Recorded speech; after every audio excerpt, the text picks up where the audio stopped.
Bom, antes de mais, é sempre bom voltar a casa. E sem perder mais tempo, vou começar a contar a minha história, que é a seguinte. Eu cresci num bairro difícil, e nesse bairro, sempre que nos envolvíamos numa luta, tínhamos uma regra, apenas uma regra. Não interessava como caíamos, quando estávamos a lutar, ou quando caíamos, só interessava uma coisa: como nos levantávamos. Essa era a parte importante. Isso é um discurso muito bonito, como estão a ver, mas nada disto é verdade. E é inspirado até num filme chamado Agentes do Destino, protagonizado pelo Matt Damon. E ele diz exatamente isso.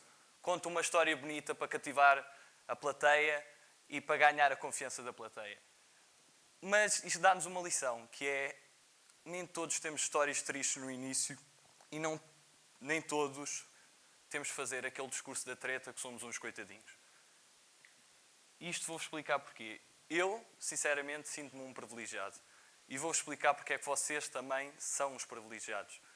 E porque é que, como ou arranjando a ideia da escada ou de uma corrida, não começamos todos no mesmo sítio. Há pessoas que começam bem abaixo de nós e essas pessoas também devemos respeitá-las. Por isso eu proponho-vos, para vos provar que vocês também são privilegiados, um exercício de um filósofo americano do século XX, muito conhecido, John Rawls, e peço-vos que se ponham debaixo de um véu de ignorância. Imaginem que estão numa posição de completa imparcialidade. Vocês não sabem em que escola estudam, em que país vivem, em que família estão, que condições é que têm em geral. E agora pensem, que sociedade é que vocês criam sem saber o que é que vocês têm? Provavelmente seria uma sociedade melhor do que vocês têm agora, com condições melhores do que têm agora. Mas não seria assim tão diferente.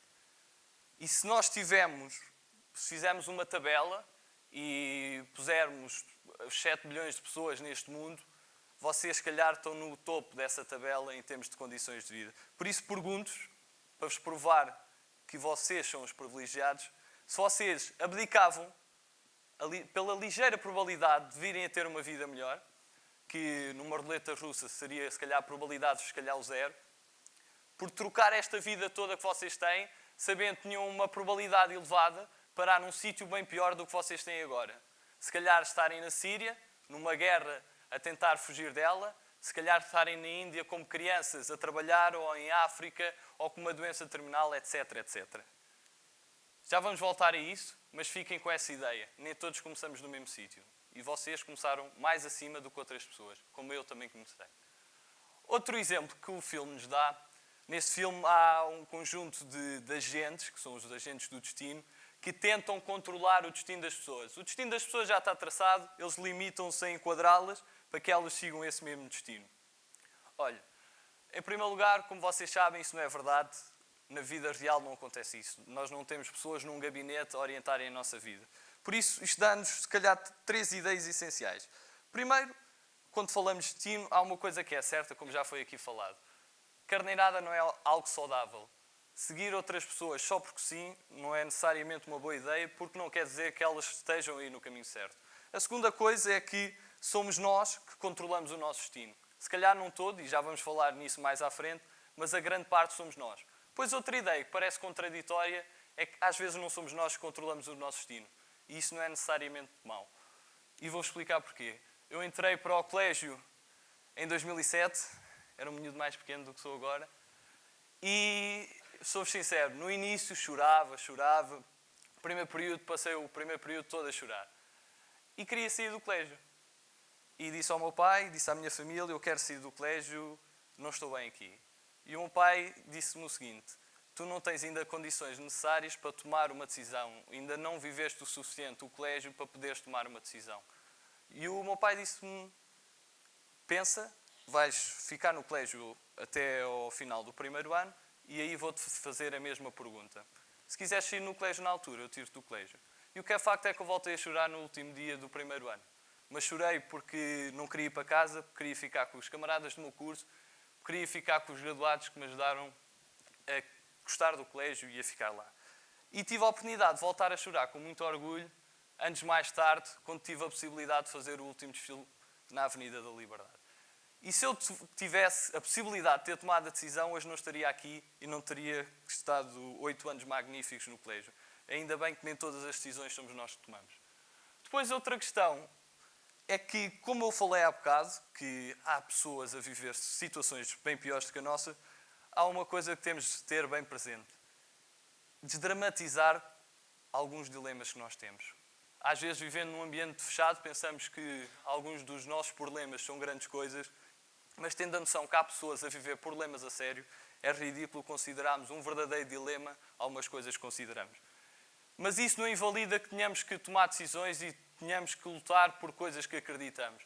Mas para isso, e aproveitando as palavras que me foram ditas por antigos comandantes de batalhão, que já vêm buscar de uma ideia, já quem diga que foi do Almirante Nelson ou de São Francisco de Assis, não sabe ao certo, mas a ideia é muito simples e resume-se em 3 palavras: coragem, paciência e sabedoria.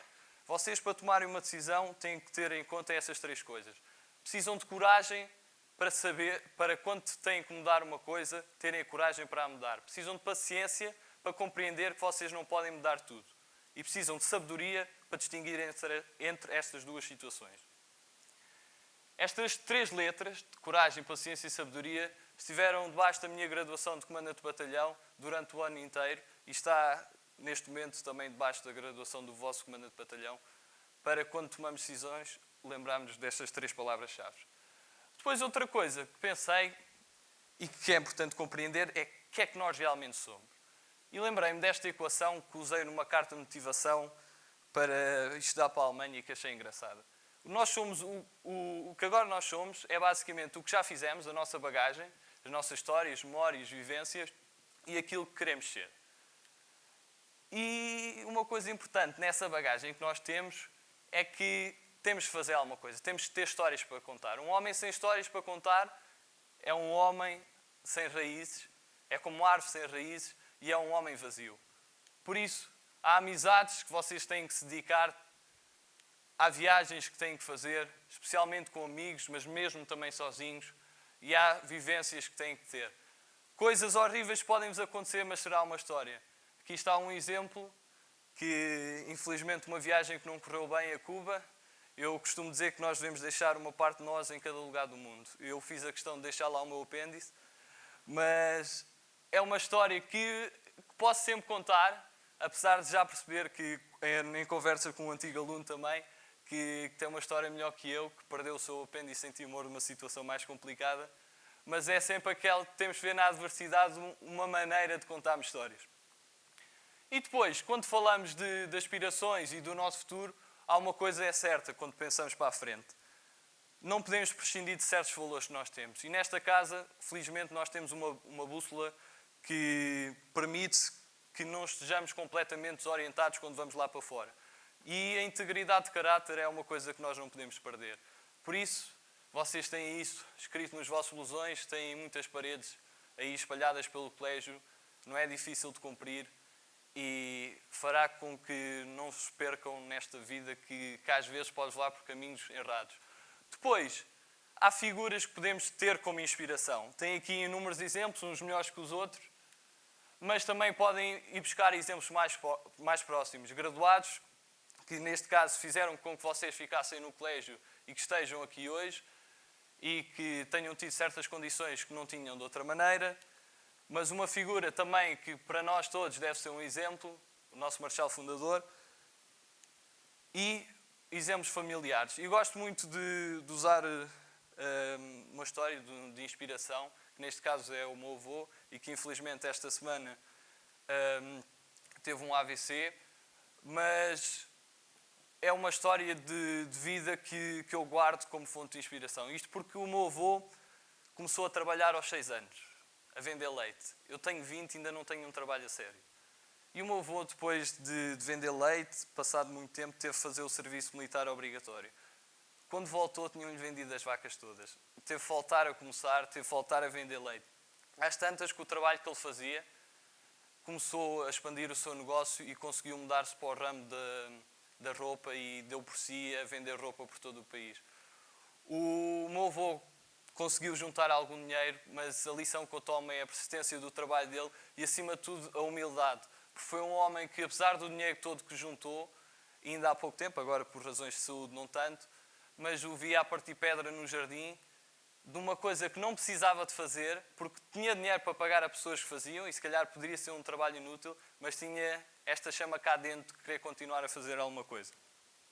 E depois, uma coisa que para nós é bastante importante, e que é uma certeza que às vezes nos esquecemos nesta vida, que é exatamente o oposto da vida. É a morte. Nós vamos todos morrer. E isso parece uma frase apocalíptica ou em tom jocoso, e há músicas sobre isso, mas é uma realidade que temos que encarar. Não é o nosso maior medo, porque depois eu vi um estudo que diz que o maior medo do ser humano é falar em público. Mas, sou-vos sincero, eu prefiro estar aqui e sou provavelmente o orador que está mais longe do segundo medo, mas prefiro falar em público do que morrer, e acreditem que a morte, se calhar, é uma coisa que não desejamos, mas há maneiras de encará-la. É algo inevitável, tudo bem, é algo que pode ser denominado de várias maneiras, e aconselho-vos também a verem esta música do Gato Fedorento, que parece só brincadeira, mas a letra faz sentido. Mas uma das lições que também aprendi na esgrima, e que se apropria muito bem a isto, é que a pior maneira, e quem já fez esgrima sabe isso muito bem, a maneira mais estúpida de perder é deixar passar o tempo. Por isso, desafio-vos a não deixarem passar o tempo, não andarem distraídos na vida e fazerem alguma coisa. E não esperarem para estarem no meio da escada para começar a deixar um legado. Porque uma coisa é certa, este caminho que vocês estão agora a começar vai acabar num grande abismo. É uma escalada que vai acabar num abismo. No final vamos todos morrer. É uma realidade que temos que encarar. Mas tenham pelo menos uma oportunidade de, antes que irem nesse abismo, antes de falecerem, de poder olhar para o legado que deixaram e poder desfrutar da vista. Muito obrigado a todos. Foi um prazer estar aqui.